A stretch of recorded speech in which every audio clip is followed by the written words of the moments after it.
राष्ट्र सर्वप्रथम, राष्ट्र सर्वप्रथम, राष्ट्र सर्वप्रथम, राष्ट्र सर्वप्रथम। राष्ट्र सर्वप्रथम की बात ललित सुमन के साथ कार्यक्रम में आप सभी राष्ट्रवासियों का हार्दिक स्वागत है।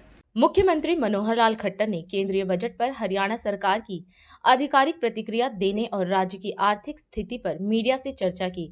इस अवसर पर उन्होंने दावा किया कि हरियाणा की आर्थिक स्थिति पड़ोसी राज्यों से बेहतर है और देश की विकास दर से भी अधिक विकास दर हरियाणा ने प्राप्त की है। उन्होंने सरकार द्वारा घोषित अमृतकाल में जारी हुए इस पहले बजट को दीर्घकालीन दिशा देने वाला भी बताया। हमको मालूम है कि कल 1 तारीख को अपना जो केंद्रीय बजट है वो पेश किया गया है और उसके साथ ही आज हमारी कैबिनेट मीटिंग भी हुई है।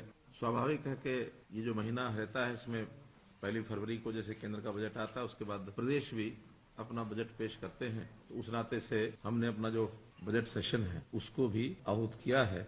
निर्णय लिया गया है कि 20 फरवरी से हरियाणा का बजट सेशन हम लोग शुरू करें और फिर उसके हिसाब से बिजनेस एडवाइजरी कमेटी उसको तय करेगी कि कितने दिन तक वो बजट का सेशन चलेगा। पिछली बार परंपरा हमने शुरू की थी कि 2 भागों में बजट सेशन होगा। इस बार भी हमारा प्रपोजल यही रहेगा स्पीकर साहब को कि 2 भागों में रहे।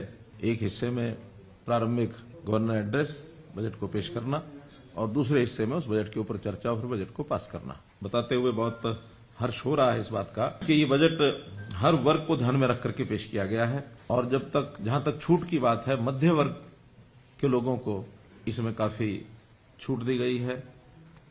व्यापारियों के लिए भी इसमें राहत है। किसानों के लिए भी इसमें विशेष तौर पर कई योजनाएं दी गई हैं और इस बजट से निश्चित रूप से हमारा जो अमृतकाल जो पहला वर्ष इसका है, तो इस अमृतकाल के पहले बजट से बहुत बड़े परिवर्तन ये सब आएंगे और आगे दीर्घकालीन एक दिशा भी इस बजट में ये दी गई है। आर्थिक वृद्धि दर जो केंद्रीय बजट में 7% दर्शाई गई है। विश्वव्यापी बाकी देशों को अगर देखें तो उनकी वृद्धि दर बहुत कम चल रही है। किसी की 2%, किसी की 3%, 2.5%, 7% जो इसमें एक इंक्रीज दिखाया गया है, तो ये एक बहुत अच्छा द्योतक है हमारे देश का कि हम इस लेवल तक जाएंगे। जहां तक हरियाणा का विषय है, हमारा इस पिछला जो वर्ष चल रहा है इसमें ये दर लगभग 8% की चल रही है, यानी केंद्रीय वृद्धि दर से भी हमारी वृद्धि दर ज्यादा चल रही है। तो हरियाणा भी उसमें एक अच्छे एक पायदान पर ये खड़ा है। जहां तक घरेलू उत्पाद के जो वित्तीय घाटे की सीमा है, घरेलू उत्पाद को ध्यान में रखते हुए ये जैसे केंद्र सरकार ने इम्प्रूव करने के लिए अपना एक मंसूबा ये बताया है कि 24-25 तक जो आज 6.4% की जो वित्तीय घाटा है वो 24-25 तक 4.5% तक हम लेकर के आएंगे। ऐसा केंद्रीय हमारी वित्त मंत्री ने एक प्रकार का आगे का टारगेट रखा है, जो अभी 6.4% है और अगले साल 23-24 में 5.9 होगा और 24-25 में 4.5 तक लाएंगे। जहां तक प्रदेशों का विषय है, प्रदेशों में 3.5% ये अलाउ किया गया है, लेकिन 0.5% पावर रिफॉर्म्स के कुछ विषय है उसके साथ वो उसको क्लब किया है। तो पावर रिफॉर्म जिस प्रकार के हैं शायद हम उसको पूरा नहीं कर पा रहे हैं। वैसे तो बाकी प्रदेशों में भी कहीं वो लागू हुआ ऐसा नहीं लगता है, लेकिन उसके बाद भी 3% जो है वो अलाउड है। हमने 3 से नीचे ही अपना ये जो वित्तीय घाटा ये रखा हुआ है। पिछले वर्ष का 2.9 यानी 21-22 का था, 2.9 था। 22-23 का अब ये समाप्त होगा वर्ष, तो उसमें लगभग 3% तक ही हम उसको कंट्रोल कर पाएंगे ऐसा लगता है। और एक अच्छी हरियाणा की स्थिति इस नाते से भी है।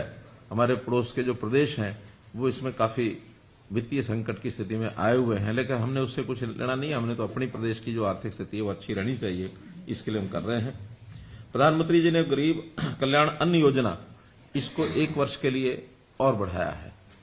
उसमें अब किसी को भी जो अन्न लेना है, बीपीएल परिवार हो, अंत्योदय उत्थान, अंत्योदय परिवार, अंत्योदय योजना के अंतर्गत हो, अन्य योजना के अंतर्गत हो, किसी को भी उसका पैसा नहीं देना उनका, जो 1 रुपया 2 रुपया लिया जाता था वो भी नहीं होगा, फ्री होगा।